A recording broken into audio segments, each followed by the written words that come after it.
La campana de la vieja ferretería de Rivenfall tintinio como una nota quebrada cuando la puerta se abrió de golpe. El sonido vibró en el aire frío de la tarde, como si incluso el metal sintiera la urgencia. Un niño, pálido, de ojos enormes, respiración temblorosa, corrió hacia adentro, con lágrimas resbalando por sus mejillas sonrojadas por el viento nocturno. Su voz se quebró. Por favor, ayuda. Le hicieron daño a mi abuelo. Las palabras flotaron como un eco desgarrado entre los estantes de madera. El niño se llamaba Marcius, y su angustia era tan pura que incluso las criaturas inmortales que vivían ocultas en esa ciudad bajo sombras, bajo juramentos, bajo silencios, sintieron un leve estremecimiento.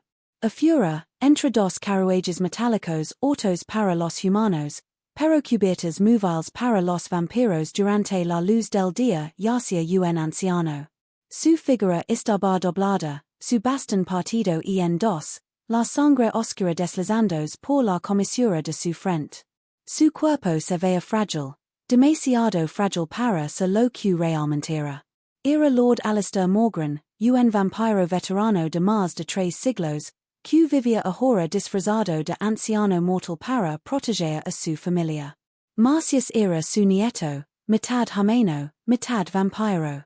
Su corazón latía como un tambor apresurado mientras se arrodillaba junto al cuerpo inmóvil. Aquella tarde había comenzado simple, casi normal. Horas antes, la luz rojiza del crepúsculo se filtraba entre las montañas que rodeaban Rivenfall. El sol se hundía lentamente, permitiendo que Alistair saliera sin tema a quemaduras ni maldiciones. Se movía aún con elegancia, aunque su pierna, dañada siglos atrás en una guerra entre clans vampíricos, volvía su andar lento. Marcius caminaba a su lado, sosteniendo un pequeño muñeco de madera que Alistair le había toledado. De verdad vamos a construir el refugio de pájaros esta noche. Preguntó el niño, su voz suave como un canto. Por supuesto, respondió Alistair, su acento antiguo deslizándose entre las sílabas. Tu abuela lleva semanas pidiéndolo para vigilar a los cardenales del amanecer. Marcius sonrió con la pereza de los que aún no saben lo cruel que puede ser el mundo. En la ferretería, el aroma a seren los recibió como un soplo cálido. Alistair eligió madera, clavos, pintura, y Marcius, feliz, sostenía cada objeto como si fuera un tesoro. Pero la tranquilidad se quebró al salir. El rugido de un motor se acercó. Música ensordecedora. Risas arrogantes. Una camioneta negra se estacionó de golpe, levantando polvo. 4 jóvenes bajaron, con la soberbia escrita en sus gestos. Sus ojos no cargaban maldad supernatural, sino algo más común y triste, crueldad humana. El líder, un hombre robusto de nombre Derek Paulsen, descendió con lentes oscuros y una sonrisa torcida. Vigo, estás bloqueando mi camino. No había señal alguna que indicara restricción. Pero Derek estaba acostumbrado a que sus caprichos fueran ley. Alistair respiró hondo. No por miedo, sino por contener su naturaleza. Él sabía lo que podía hacer si perdía el control. Será solo un momento, dijo con serenidad. Derek pateó la puerta del auto de Alistair, hundiendo el metal. No me lames fósil. Marcius dio un paso adelante, pequeño pero valiente. No lastimes nuestro auto. Los amigos de Derek rieron. El vampiro ancestral bajó la mirada hacia su nieto. Sentia el dolor en su pierna, pero también el orgullo. Se erguió un poco más. No hay necesidad de violencia, dijo, su voz profunda cargada de siglos de paciencia. Dijanos termina y numbers movemos. Pero Derek no quería paz. Quería demostrar poder. Quería un espectáculo. Tomó a Alistair por el pecho y lo empujó. El vampiro anciano, debilitado por la herida de guerra, perdió el equilibrio. Su pierna mala cedió. Quio entra dos autos. Su cabeza golpeó el pavimento. Su gorra rodó hacia un charco oscuro. Abuelo. Grito Marcius, su voz quebrandos en un celoso desgarrador. Los jovens rieron. Uno grabó la resina con su móvil. Vistizo. Se dobló como papel. Y se marcharon, dejando una nube de humo y humiliación. Marcius loraba de forma tan desgarradora que incluso los cuervos que revoloteaban sobre el estacionamiento colaron. Dentro de la tienda, la mujer que atendía salió llamando a emergencias. Marcius corrió hacia adentro como si sus pies ardieran. Ayúdenlo. Por favor. Lo lastimaron. Fue entonces que algo, muy lejos, se despertó. Una cadena invisible, antigua, que unía ciertos vampiros veteranos entre sí. Un juramento de honor. Una hermandad nocturna. Muy lejos, un taller iluminado por brasas, un hombre levantó la cabeza. Sus ojos carmesí se estrecharon.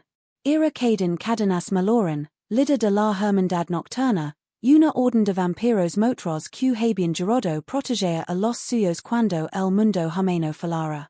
Su teléfono vibró. Un mensaje. Veterano caído. Niño llorando. Paulsen involucrado. Cadenas apagó la soldadura con un movimiento lento. Se levantó. Y con él, 6 vampiros más. Tenemos un problema, dijo. En 15 minutos, sabían todo. ¿Quién era Alistair? ¿Qué había hecho Derek? ¿Quién lo protegía? Y, ¿qué tan impunes estaban acostumbrados a ser? El sol terminó de caer. Y entonces comenzó el sonido. Primero un motor. Luego 3. Luego 2. Luego 30. Un trueno metálico que hizo temblar los cristales de las casas. La hermandad nocturna estaba cabalgando. En el hospital de Ravenfall, Alistair se sentó en la camilla mientras una enfermera humana limpiaba la herida de su frente. Ella ignoraba la naturaleza verdadera del anciano, y él prefería mantenerlo así. Marcius lo sostenía de la mano. El niño temblaba como una joya atrapada en una tormenta. Necesitamos poner unos puntos y observarlo por la noche, dijo la enfermera. Fue una queda fuerte. No fue una queda, murmuró Alistair, su voz como sombra. Marcius lo miró, con ojos rotos. Abuelo, ¿por qué te lastimaron? Si no hiciste nada malo. Alistair le acarició la cabeza. Algunas almas se pierden, pequeño. Olvidan la bondad que hace al mundo menos frío. Los odio, susurró Marcius con un dolor tan puro que Alistair sintió su corazón inmortal crujir. No odies, dijo él con tristeza antigua. El odio te roba la luz. Y tú naciste para brillar. Antes de que pudiera continuar, el ruido comenzó. Al principio un murmullo. Luego un temblar. Hasta que las ventanas vibraron. 37 motocicletas vampíricas llegaron al estacionamiento del hospital, brillando bajo la luna como criaturas de metal viviente. El personal se acercó a ver. Los pacientes se asomaron. La salud entera pareció contener el aliento. Cadenas bajo de su motocicleta negra como obsidiana. Sus botas resonaron sobre el suelo de mármol. Entra al hospital. Su aura, antigua, poderosa, invencible, lino el pasillo como el frío antes de un eclipse. Busco a Lord Alistair Morgan, dijo el recepcionista. Es familiar. Preguntó ella, atonita por la presencia imponente. Todos lo somos, respondió Cadenas, con voz solemne. Él es uno de los nuestros. Alistair alzó la vista cuando varios vampiros se acercaron. ¿Quién es tú? Cadenas se quitó las gafas. Sus ojos, rojos como brasas, brillaron. Soy Caden Maloran, hijo de la noche, hermano de guerra. Serví en las guerras de obsidiana. Y escuchamos lo que te hicieron hoy, viejo amigo. Alistair nego con la cabeza. No deberian involucras. Los Paulsen tienen influencia. Pueden hunderlos a ustedes. Cadenas apoyo una rodilla frente a Marcius. Pequeño, estuviste muy valiente hoy. Te cuidaste con tu abuelo. Lo defendiste. Eso es lo que hacen los verdaderos hombres. Marcius bajó la mirada. No pude detenerlos. Nadie pudo dijo cadenas suavemente. Pero nosotros si podemos detener lo que sigue. Se puso de pie. Nadie más tocara a tu abuelo. No mientras respirimos, o dijimos de hacerlo. La hermandad se quedó en el pasillo toda la noche. Vigilando. Inmutables. Silenciosos como estatuas de mármol viviente. Amaneció. Y con él, un nuevo plan. A kilómetros de allí, el joven Derek despertó con resaca en su mansión iluminada por vitrales. Vio el video en su teléfono. Se rió. No sabía que en ese momento, más de 30 ojos vampíricos lo observaban desde la distancia. Su padre, Ricard, hombre influyente pero mortal, descubrió lo ocurrido. Hizo llamadas. Movió hilos. El relato oficial sería sencillo. El anciano tropezó. Nada más.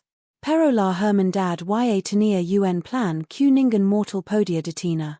Alistair fue dado de alta al amanecer. Cuando salió del hospital, encontró algo imposible de ignorar. 37 motocicletas esperando.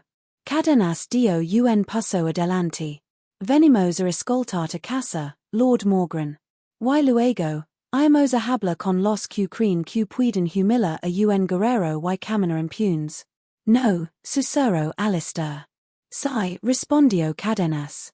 Los hunderán en demandas, insistió Alistair. Pueden intentar, dijo Cadenas, su sonrisa apenas visible. Pero el honor no se compra, y nosotros no obedecimos a los poderosos de este mundo. Marcius tiró suavemente del chaleco de Cadenas. ¿Vas a lastimarlos? Cadenas se agachó. No, pequeño. No lastimamos a los débiles. Solo enseñamos lecciones que nunca se olvidan. Consecuencias. Respeto. Las cosas que tu abuelo ha vivido por siglos. Marcius lo abrazó sin pensarlo. Cadenas quedó sorprendido, y conmovido. La caravana recorrió Rivenfall como un río de sombras rugientes. Gente salió de sus casas. Otros aplaudieron. Algunos humanos sentían miedo, otros respeto. Todos sentían algo. En la casa, Doria, la esposa de Alistair, salió a los motores. Sus ojos, plateados como la luna, se llenaron de lágrimas. A modo mío, susurró mientras lo abrazaba. Cadenas inclinó la cabeza con reverencia. Lo que le sucedió no volverá a pasar. Se lo prometo. Doria, con voz quebrada pero firme, dijo. Gracias por cuidar a mi familia. Cadenas sonrió. Esa es nuestra ley. Cuidar a los nuestros hasta el último aliento. Esa noche, la hermandad comenzó su trabajo. Recayeron videos. Declaraciones. Pruebas médicas. Testimonios que antes habían sido silenciados por miedo. Y cuando el cielo se volvió negro como tinta, monaron sus motocicletas. No para atacar, sino para algo más poderoso. La verdad. Derek estaba celebrando su impunidad en un bar lujoso cuando lo escuchó. El trueno. La hermandad entró. Los vampiros bloquearon salidas. No amenazaban. Solo, Esteban Ahi. Cadenas se acercó a Derek, que palideció. Vamos a conversar, dijo Cadenas, su voz como hero caliente. Lo que siguió no fue violencia. Fue justicia. Fue un espejo. Fue una lección. Mañana, dijo Cadenas, vas a confesar. A mirar al mundo y decir quién es. O nosotros mostraremos lo que hiciste. Derek tembló. Y por primera vez en su vida, tuvo miedo real. No del dolor. No de los vampiros. Sino de la verdad. Tienes hasta mañana al mediodía. La hermandad salió silenciosa como lluvia nocturna. Dejando tras de sí un bar paralizado. En Derek, un tembla que nunca había sentido. Esa noche, Marcius durmió abrazado a su abuelo. Alistair, con la mirada perdida en la ventana, escuchó en la distancia el sonido de motores. No eran simples motocicletas. Eran juramentos cumplidos. Eran siglos de hermandad. Eran promesas de protección. Eran vampiros cabalgando por justicia. Era la noche recordando su poder. Yaci, la verdadera historia apenas comenzaba. El amanecer en Rivenfall era un lienzo gris pálido, donde la niebla abrazaba las calles y conversa cada farol en un ojo que vigilaba desde la distancia. La ciudad respiraba un silencio tenso, consciente de que algo había cambiado durante la noche. Los humanos dormían sin saber que en sus sombras se había hecho justicia de otra forma, silenciosa, poderosa, inmortal.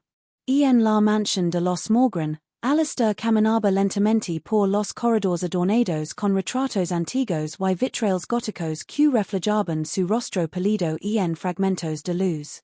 Doria lo seguía de cerca, con la mano siempre sobre su brazo, como ancla en aquel mundo que mezclaba lo mortal y lo eterno.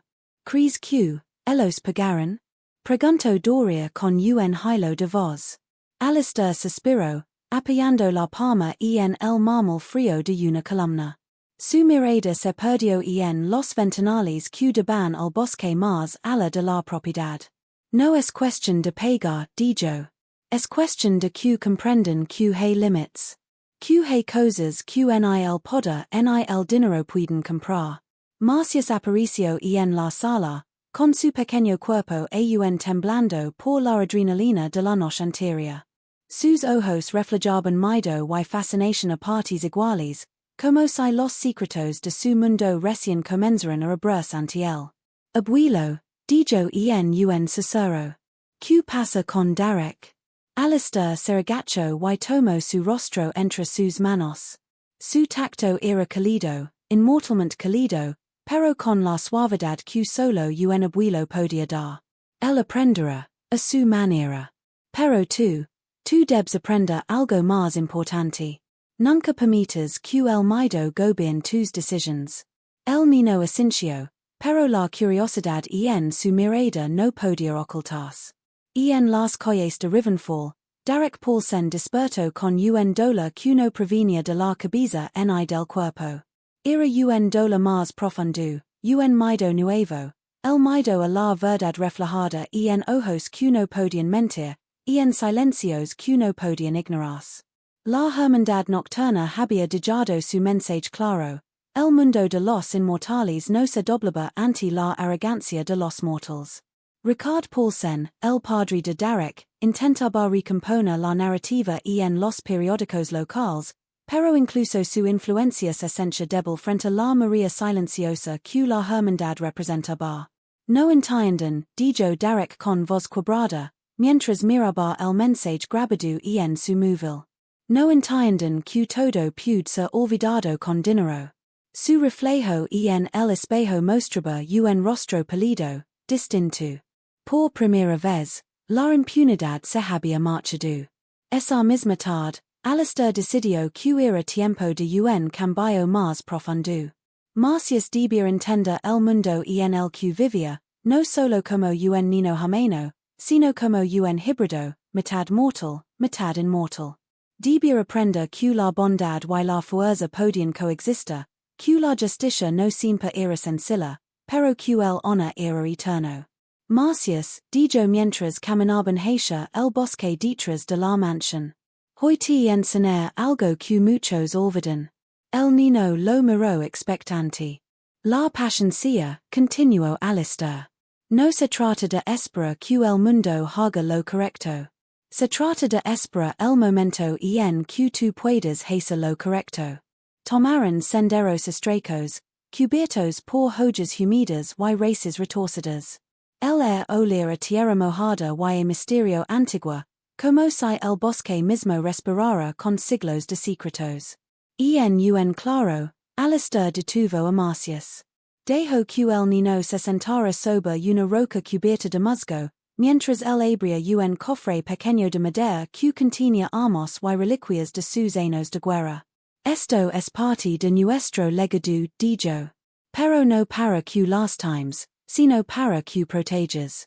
Marcius tocó con cuidado un pequeño cuchillo ceremonial, observando como la luz de la tarde que la joya brillara como un fragmento de luna. ¿Tengo que usarlo? Preguntó. Alistair negó suavemente. No, a menos que sea necesario. La fuerza no es solo poder.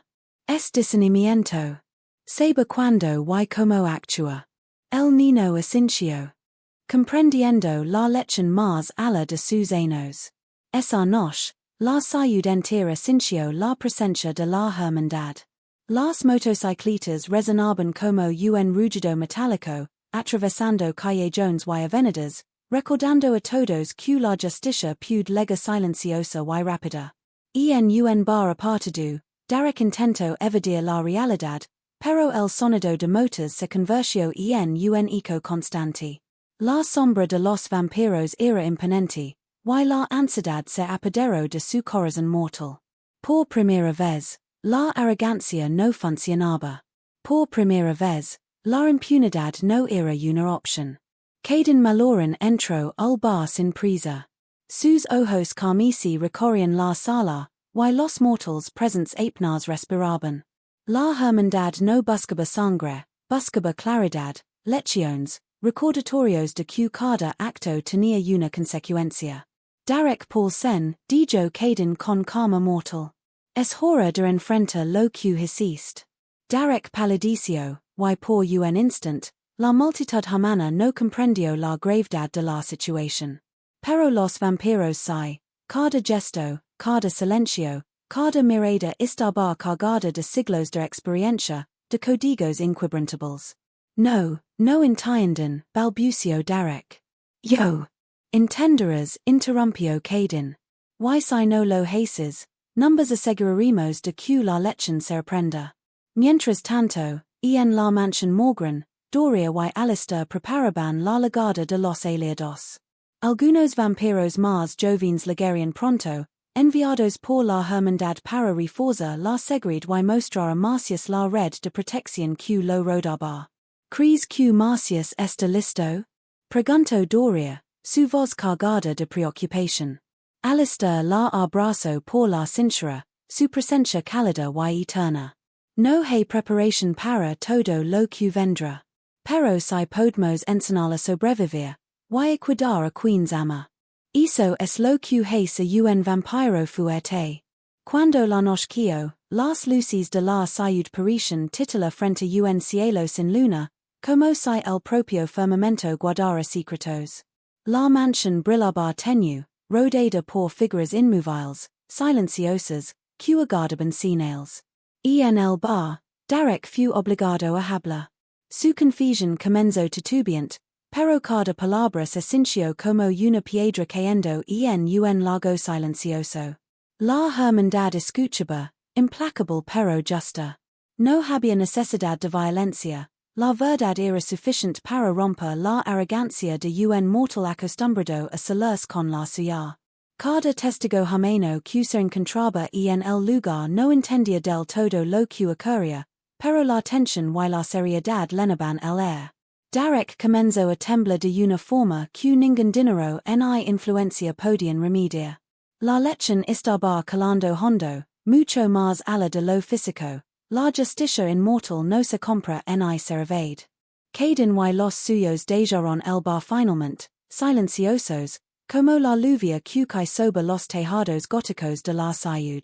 Su trabajo no había terminado, pero la primera fase estaba cumplida, la verdad había sido entregada. De regreso en la mansión, Marcius se sentó junto a la ventana. La luna finalmente apareció, reflejándose en sus ojos como un espejo de plata. Abuelo, dijo. Siempre serán tan poderosos. Alistair lo abrazo, con la mirada fija en la noche que se extendía sobre Rivenfall. No siempre, pequeño. Pero siempre serán justos. Eso es lo que importa. Doria se unió a los, y por un instant, la familia estuvo completa, rodeada de silencio y protección. La ciudad dormía, pero los ecos de la noche permanecen, motocicletas distants, juramentos invisibles, promesas eternas. Marcius, dijo Alistair suavemente. Recuerda esto, incluso en la oscuridad más profunda, la luz que levas dentro puede cambiarlo todo. El Niño asintió, comprendiendo más de lo que sus años podrían expresar. La noche se cerró sobre los, silenciosa y pesada, pero también cargada de un futuro que promete justicia, amor y secretos antiguos. Y mientras la luna ascendía, un rugido distante resonó en la ciudad, las motocicletas de la hermandad cabalgaban de nuevo, recordando a todos que Rivenfall nunca olvidaría la fuerza de quienes juraban protegerla. Así comenzaba un nuevo capítulo de lealtad, de poder y de secretos nocturnos, donde cada corazón inmortal latía por justicia y cada sombra tenía voz propia.